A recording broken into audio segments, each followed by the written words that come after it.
And pagdating naman, eto naman guys, parang namumulaklak, namumunga naman yung masaganang pamumuhay nyo mga kapiksi. Kaya nga sabi sa inyo guys, diba?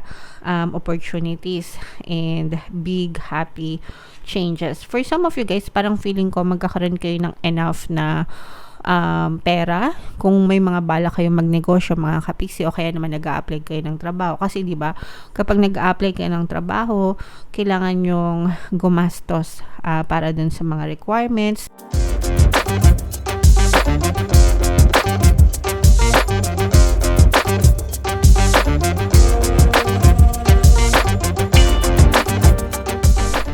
Hello guys, hello Capricorn, welcome back to Pinoy Pixie Tarot. Ang pamagat ng episode natin for tonight is monthly Taroscope para ngayong June 2024 para sa Capricorn, Sun, Moon, Rising, Sign, and Venus. General reading lang guys, pwede mag-resonate, pwedeng hindi, combination ng positive and negative energy. Sa dulo ng video guys, magkakaroon tayo ng yes or no pick a card reading, no? Pwede kayong pumili ng isang tanong, answerable by yes or no, kung anong gusto nyo malaman for June, and then titingnan natin yung sagot ng tarot sa inyo. So sa dulo ng video yan guys, mamaya, kaya make sure na tapusin nyo yung video hanggang sa dulo. So unahin natin tong deck na to mga kapiksi. Tingnan natin yung mga mensahe sa inyo ng inyong mga gabay para ngayong June 2024. So yung wow, grabe, first message pa lang guys, opportunity agad. Ayan no, opportunity. So grabe, bunutin muna natin lahat guys, no, bago natin basahin. Within the next few weeks, ito isang timeline mga kapiksi. And another message is big happy changes. Wow, wow, wow, grabe guys, sobrang grabe nitong reading na to para sa inyo Capricorn. So unang-una, meron tayong timeline guys, within the next few weeks. Ibig sabihin, within the next few weeks, pagpasok ng June 2024, maaari nyong ma-experience itong mga opportunities na to. And itong mga opportunities na to guys, ito yung maaari magdala ng mga big happy changes, mga malalaki at mga magagandang pagbabago sa buhay nyo. Kung papansinin nyo yung mga image ng card guys, parehas sila, no? Yung kamay nila puro nakasalo. Nakikita nyo ba? Puro nakaganon, diba? Nakaganon yung mga kamay nila. Ibig sabihin guys, receptive, no? Kailangan maging receptive kayo, kailangan maging handa kayo. Pag sinabing receptive guys, ready to receive, no? Maging handa sa pagtanggap nitong mga opportunities na to, maging handa sa pagtanggap nitong mga malalaki at mga magagandang pagbabago na to guys. Kapag ready kayo to receive these blessings, these opportunities, tsaka ito dadating sa buhay nyo. Paano ba nilalagay yung sarili guys sa receptive state, no? Gratitude and appreciation. Gratitude, ibig sabihin palaging magpasalamat. Appreciation, palaging appreciate lahat ng blessings na natatamasa nyo sa buhay nyo, no matter how big, no matter how small.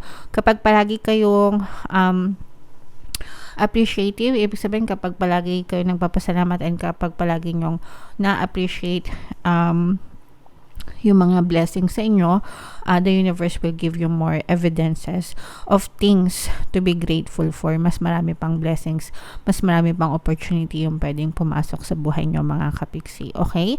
So, i-mind nyo na yan guys sa comment section. Mind opportunities, mind big happy changes, mind magagandang pagbabago, mind malalaking pagbabago. Yan. Papasok na guys yung second half, no, ng 2024 and third quarter naman ng 2024. So kumbaga naka-half na tayo sa 2024. Masaya ba kayo, 'di ba? Maganda ba yung mga nangyari sa inyo? So, ganun guys, no? Alright, so, yeah. Ngayon naman, tingnan natin, Capricorn, yung mga ganap sa inyo ngayong June. Shuffle ko to guys. Habang sinashuffle ko to, panoorin nyo muna yung video natin regarding sa ating paano mag-manifest ng abundance video course. Kapiksi, sawa ka na ba sa mga struggles at hirap sa buhay mo?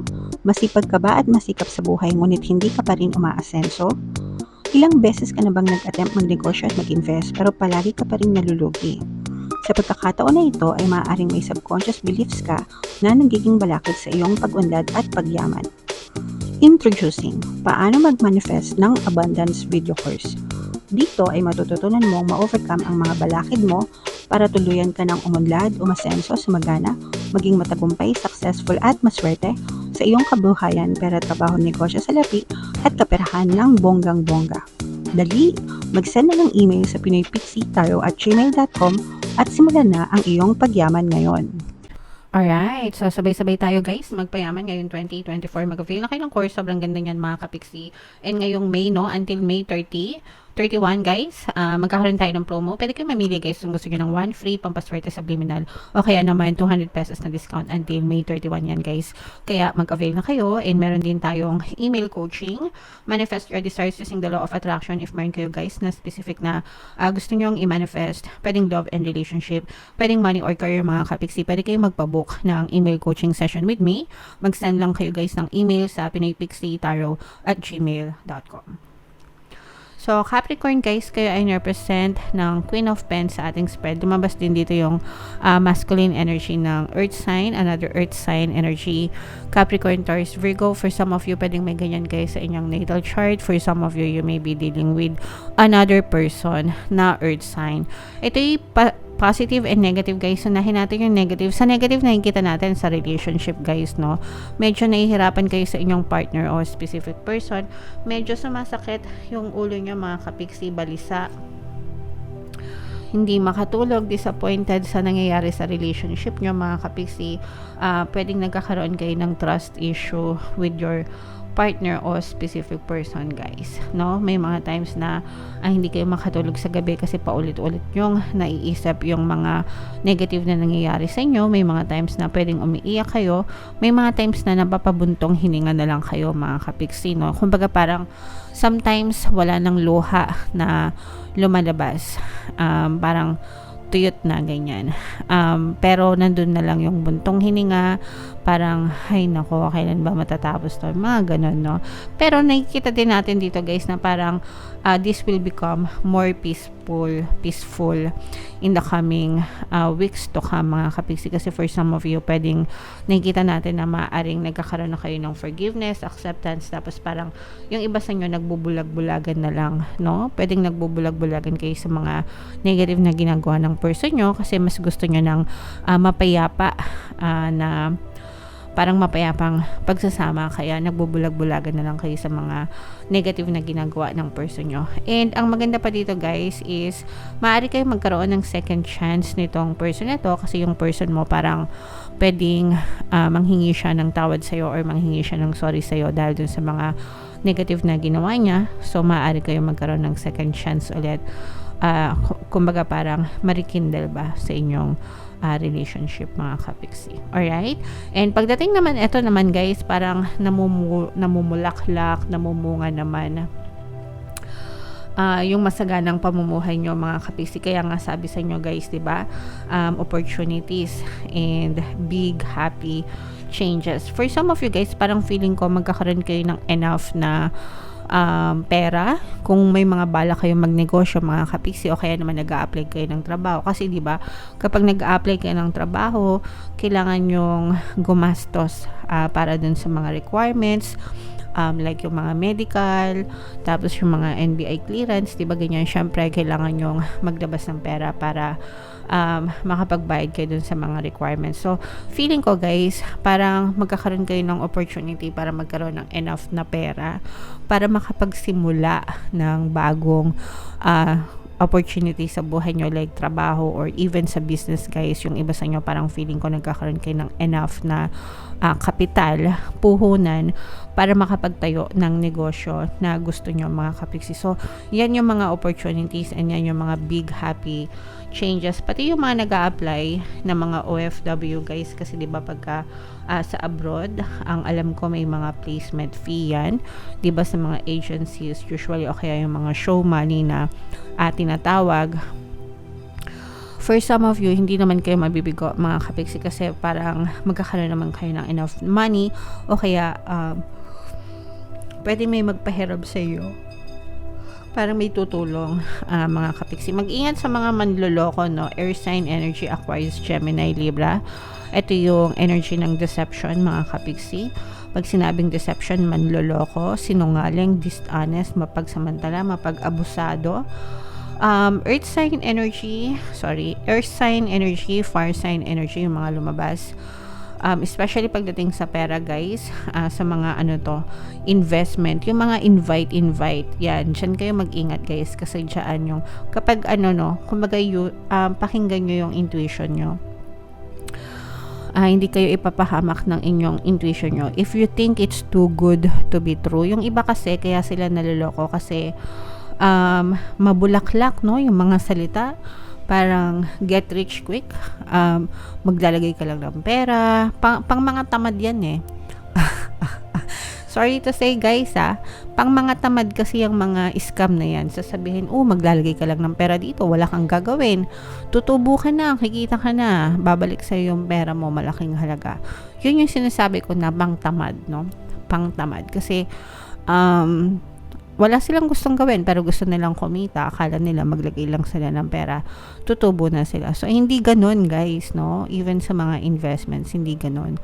Yung mga legit na investments, pinag-aaralan yan, may effort yan, mga kapiksi, hindi yung basta invite lang.